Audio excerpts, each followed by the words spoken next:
That these three talks, actually speaking, we have not done justice to them by not being able to provide them enough time. However, all these gentlemen are available outside. All of them will be available to you for one-to-one interaction. And I also promise you that we are going to have, maybe in the month of May, a whole day workshop on technology, totally on technology, because I'm absolutely confident and certain that adoption of technology is the only way where the healthcare is going to be becoming more safe. It is how it is going to change the face. There is a technology which can be important for your infrastructure, which is in the form of building management system. Now there is a technology which is being brought in for taking care of your supply chain. I mean, the gentleman is there who is ready to put RFID to all your things, and they will be the ones to create end-to-end solution. And then you have listened to all these people who have, I think, very major contribution to the, I would say, monitoring of quality. Now, what we are also doing with these people is to also know from the end users their experience. And if the end user's experience is good, that is when we are going to also recommend them accordingly to other users of Kaho, because we want to be actively engaged with them and not because otherwise everybody is been dealing with one software person or the other. Unfortunately, in this country, we don't even have a registry of all the softwares that are coming into the market. We don't even have their comparative kind of analysis. So that's what we are going to get into it. And in the month of May, we are going to have a whole one-day workshop on technology where I am sure all three of them and more will be there to deliberate on these issues more. This was to only sensitize all of you that if you have not already thought of technology as a very major part of your life, we are all using technology in our day-to-day life much more than what we used to do. But I think in healthcare, we have to kind of do it. I'll now request Dr. Naveen Patnaik to hand over the mementos to. Request the chairpersons to hand over the mementos to the speakers. May I call upon Colonel Dayanand, the COO and MS of Kasturba Medical College, Manipal, to please come over. May I request you, sir, to hand over the mementos to the chairpersons.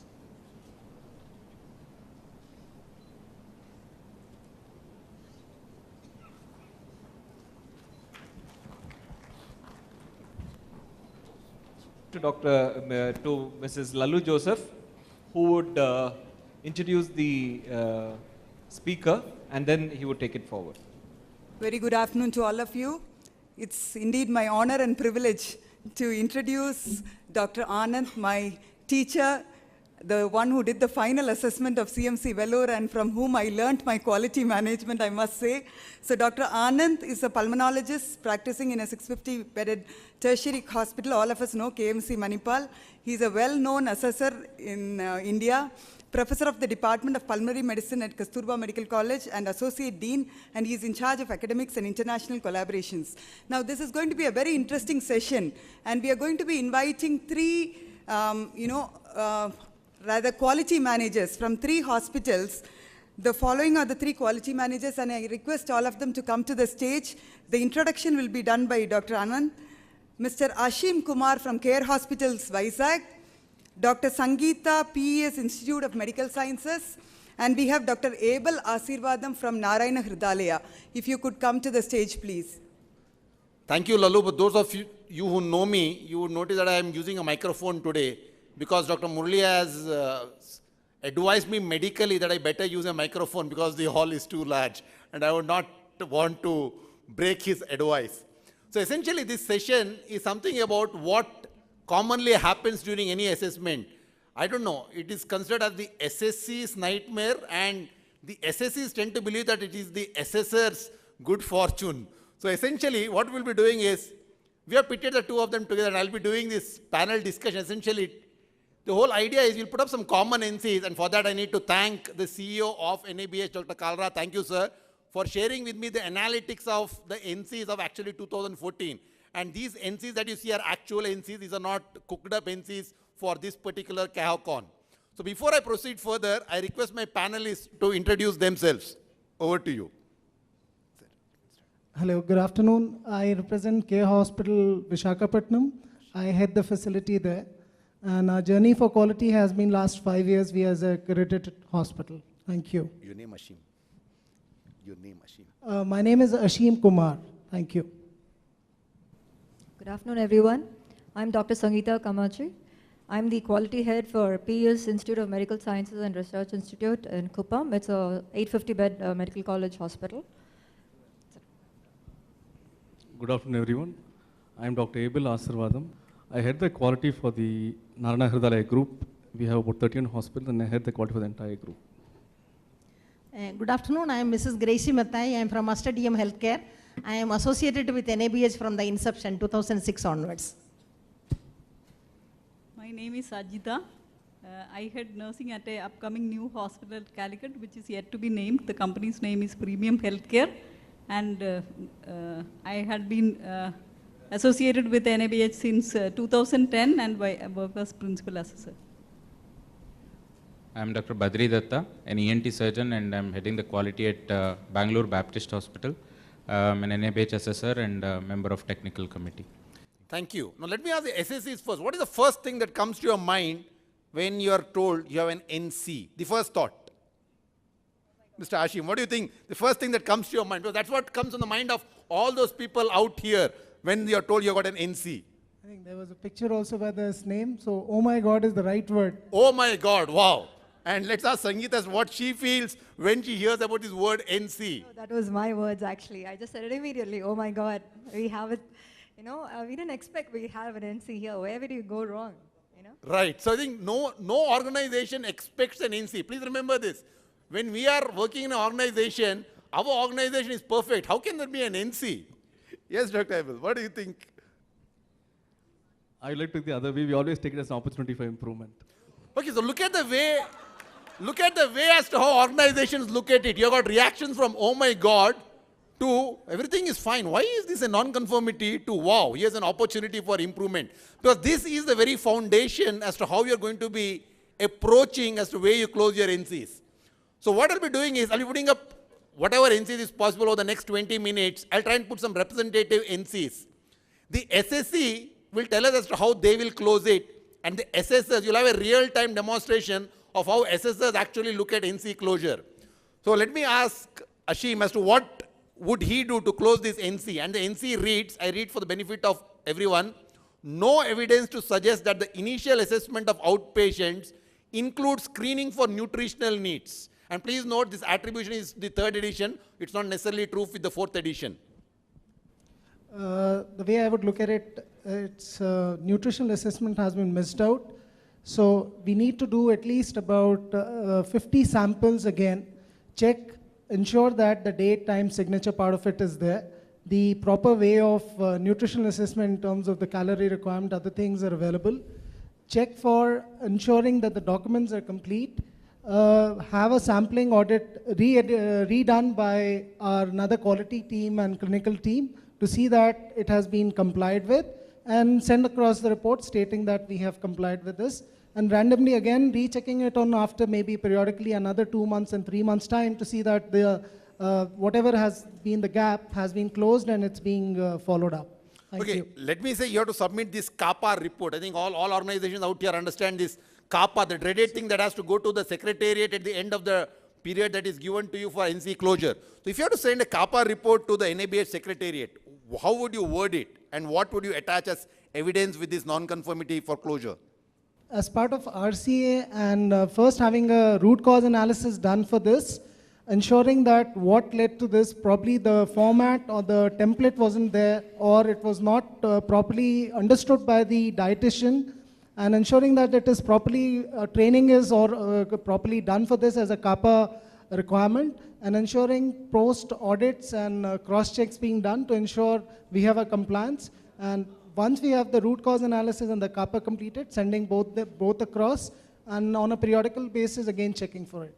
So essentially, if I got it correct, you'll be looking at trying to do a root cause analysis. You'll try and find out the reason as to why there's a non-conformity, and then you will try to submit evidence in the form of samples that you have audited as to for the closure. Now let me ask Gracie Madam as an assessor, would you accept this CAPA? If yes, why? And if no, why? Now that's going to be something which is going to be an knowledge for all of you. Certain things already he has said it is correct, which I will expect. But one of the things what I would like to state that it is not to be done by the dietitian. The screening can be done by a nurse as well as a doctor. If it is done by a nurse, it can be reviewed by the doctor. I don't want even the doctor to do again. So once an initial assessment and a nurse will do, and the doctor will review, that's more than enough. We have not asked for the assessment. We have asked for the nutritional screening. If it would have been an assessment, after the nutritional screening that you found that there is something need to be there where a dietitian's involvement have to be there, there you will refer to that. And then what I also would, as an assessor, what I expect from you when you send me the, or I mean send the CAPA to the NABH, that we would like to have on a hyperlink. What is your activity? Otherwise, we have to close 10 times and then open other thing, and something may not be openable, something we could not be able to see. And then we are also human beings, we get frustrated. So, we also had the patience to look into that. So, if it is some people, if it is easily on hyperlink, I can go through it and immediately the outcome will come. Thank you. Ladies and gentlemen, the cat is out of the bag. So you know how to close CAPAs now. Ensure that you make the assessor comfortable. Rule number 1, the unsaid rule. Do not make life difficult for the assessor when he or she has to go through the CAPA. Give hyperlinks. Ensure that it is easy for all. But it's a wonderful point. I think we need to understand the key things. One is, what does an assessor look for? As an assessor will look for, is it actually genuinely closed? Yes, I'm using the word genuinely. Because as an assessor, unfortunately, we are, if I may use this word, paid to doubt. So that's how it is. So we have to look at essentially in a very critical manner, put it under a microscope, if possible electron microscope, and actually see if it's happening properly. And that is where the samples that you send and how you go about makes a lot of difference. And please ensure that you have actually a good closure report to substantiate whatever you're doing. Let me ask Sangeeta as to what she would do for closing this non-conformity, which is essentially in COP 4C, and it deals with evidence to suggest that events during a cardiopulmonary resuscitation are recorded is found deficient, as it is noted that in more than 90% of cases, the form is incomplete. So what would she do if she was closing this non-conformity? What would she submit as CAPA along with the closure? I would do an RCA too, and we usually use the 5 Whys. So here, most of the time in my initial stages of implementing this particular clause was that most of them did not understand that what was the essence of the requirement, why exactly they had to do something. In my experience, it's mostly, the deficiencies occur when the staff or the people we're dealing with do not understand the why of this clause, whatever you want them to do. So here, what I found was most of the time, the people did not understand, and mostly it's the doctors and the team who are doing this. They're like, why should I document an event that has already happened and I've already documented in the medical record? So then we have to retrain them. So most of the time, whenever there's a lapse in the understanding and the awareness, we go through the whole rigmarole of retraining the entire lot of them in the CPR this thing. And my initial time, we had only taken up them for training for BLS. But then afterwards, an ACLS, and then in my corrective, preventive action, what we did was to include the completion of the form as well in the retraining aspect. Okay, so if I may interrupt you, essentially you're saying this is a training issue. The reason as to why this is not documented properly is a training issue. And what you'll be doing is essentially submit evidences of training, and along with that submit some evidence to show that it's actually being captured. Yeah, and then we also do we do the training, and then we also submit a mock drill. Okay. That shows that there is improvement in the analysis and the post-event recording of these the analysis.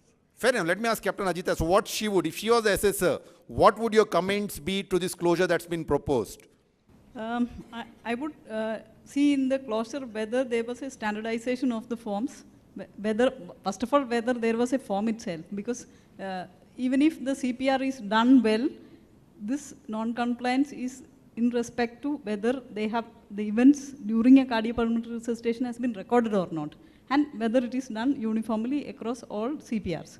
So that is the non-compliance. So was there a form existing, and if it is, it looks as if it is not been completed and there is a form, right? So as Sangeeta said, she will send me the, say in few cases of these actual recordings of that. So I would see whether the form which I have seen is the same or is there any difference, and whether there was any evidence of discussion which has happened among the clinicians as to why there is this non-compliance. Because the biggest problem in compliance to NABH standards, I feel, is not because the quality people are not working, but it's because of somewhere we fail to involve the clinicians. No, I'm not concluding where is the fault, whether it's the fault with the clinicians. When clinicians, I say, I mean all those who work with patients, and as opposite to the quality department who tells what to do in respect to implementing the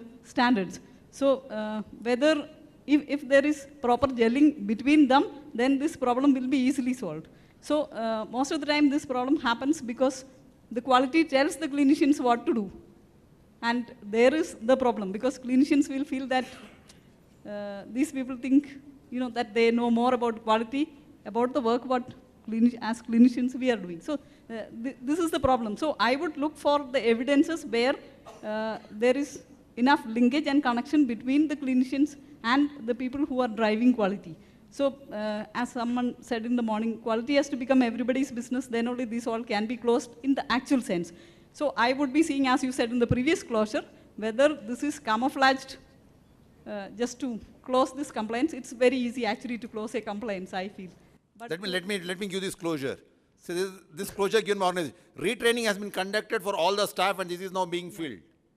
This happens. This actually, if you look at, you can read all the three that is put up on the screen. Now essentially again, taking cue from what Ajita is trying to say, it's important to understand the background of a non-conformity. Please understand. It's important to understand the intent. We keep saying this multiple times. Don't just look at the English that is there in the standard objective element. Please understand as to what is the intent. Why is this particular objective element there? The whole thing is to ensure that when you do an audit, you actually have genuine data. It is for the organization's improvement. So if the form is incomplete, yes, you can do a closure by saying it has been done.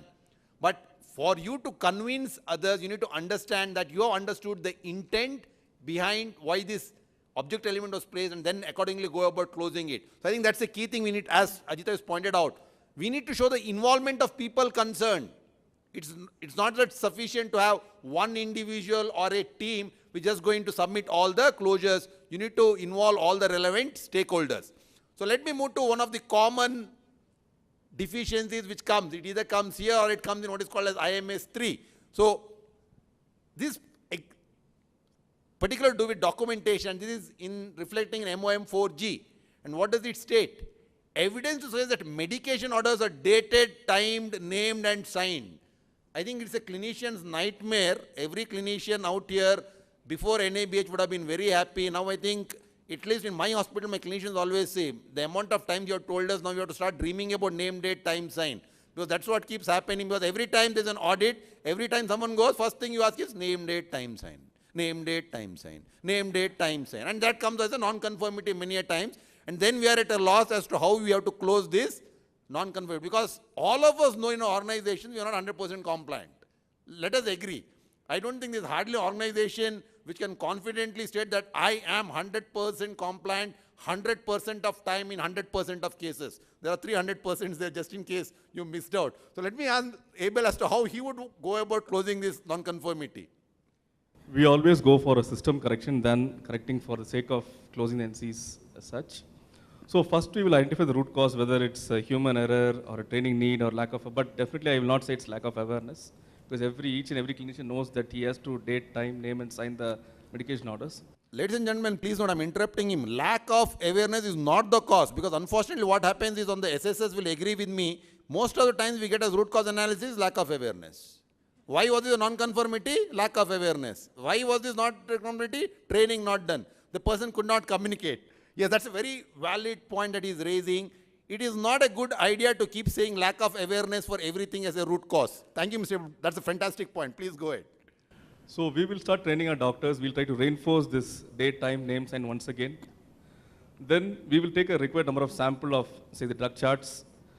And then we will send it to the NABH along with the root cause and other parameters which we usually fill for closing an NC. And then we will again do an audit to check how far this training has worked out. And then we will send the closure report to NABH. Fantastic. So